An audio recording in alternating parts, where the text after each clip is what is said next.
Hallelujah. अनुग्रहकारी जीवित परमेश्वर की महिमा हो। मैं विश्वास करता हूँ कि प्रभु के अनुग्रह के नीचे आप शांति में और आनंदित हैं। इस सुंदर सुबह में आइए हम प्रभु यीशु मसीह को धन्यवाद दें। प्रभु यीशु मसीह ने अब तक हमारे जीवन को संभाल के रखा है, हमारे घराने पर अनुग्रह बनाए रखा है। तो क्यों ना हम प्रभु यीशु मसीह को मिलकर एक बार फिर से सुबह में हम धन्यवाद दें। Thank you lord father Jesus. प्रभु जी, आपकी भलाई, आपके अनुग्रह के लिए, आपकी दी हुई शांति के लिए प्रभु जी हम आपको धन्यवाद देते हैं। प्यारे प्रभु जी धन्यवाद। Thank you my Lord father Jesus. O Lord father Jesus, thank you my Lord father Jesus Christ. आइए आज के इस सुंदर वचन को देखते हैं। मेरे साथ खोलिए भजन संहिता 36 उसकी 9 आयत में लिखा है, क्योंकि जीवन का सोता तेरे ही पास है, तेरे प्रकाश के द्वारा हम प्रकाश पाएंगे। आमीन। प्रभु यीशु मसीह का वचन कहता है कि मैं जगत की ज्योति हूँ और परमेश्वर हमारा जगत की ज्योति है और वह हमारे जीवन का प्रकाशन है।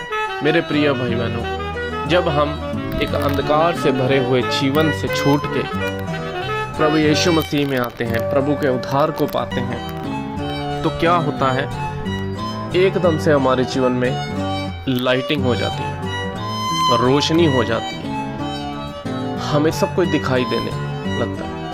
जिस तरह एक अंधकार भरे हुए कमरे में हम अगर अंधेरे वाले कमरे में हम जाएं तो हमें वहाँ से कोई वस्तु उठानी है, ढूंढनी है, तो क्या हम ढूंढ पाएंगे? हम क्या करते हैं, अचानक से कई बार होता है कि हमारे घर में लाइट चली जाती है, तो हम चीज़ों को क्या करते हैं, हमें दिखाई नहीं देती, हम अंदाजे से इधर उधर हाथ लगाते फिरते रहते हैं उस चीज़ को, उस वस्तु को ढूंढने के लिए। और इस वस्तु को ढूंढने के प्रयास में कई बार हमें ठोकर भी लग जाती है और हम घिर भी जाते हैं। मेरे प्रिय भाई बहनों, उसी तरह ही जब हम अंधकार से भरे हुए जीवन में थे तो हमें ठोकरों पे ठोकर और इधर उधर हम भटकते फिर रहे थे। जिस तरह हम एक अंधेरे भरे कमरे में किसी वस्तु को ढूंढने के लिए गिरते फिरते रहते। आमीन, हालेलुया। उसी तरह से ही परमेश्वर का वचन कहता है, परमेश्वर का दास दाऊद कहता है कि क्योंकि जीवन का सोता तेरे ही पास है, तेरे प्रकाश के द्वारा हम प्रकाश पाएंगे। आमीन। जीवन का सोता किसके पास है? परमेश्वर के पास। वो एक लाइट है, जब हम उसको अपने साथ लेकर चलते हैं तो हमें लाइट से हमें हमारे जीवन का फ्यूचर, भविष्य सब दिखाई देने लगता है। मैं जिस तरह एक किसान जब अपने रात को खेत में पानी सिंचाई करने जाता है, अपने खेतों को पानी लगाने जाता है, तो खेतों में लाइट तो होती नहीं है, अंधेरा होता है, तो वो क्या है, टॉर्च लेके जाता है, टॉर्च को आगे रखता है और अपने मार्ग पर चलता जाता है, आगे रोशनी कर, उस टॉर्च से, रोशनी से उसे क्या सब रास्ता दिखाई देता रहता है। तेरे प्रकाश के द्वारा हम प्रकाश पाएंगे। हम जब प्रभु यीशु मसीह को साथ लेकर चलते हैं, जब हम प्रभु यीशु मसीह के साथ चलते हैं, तो हमारे हर एक मार्ग पे हमारा हर एक मार्ग रोशन रहता है और फिर हमें किसी रास्ते की चिंता नहीं होती, फिर किसी भविष्य की चिंता नहीं होती, किसी समस्या की चिंता नहीं होती। आमीन।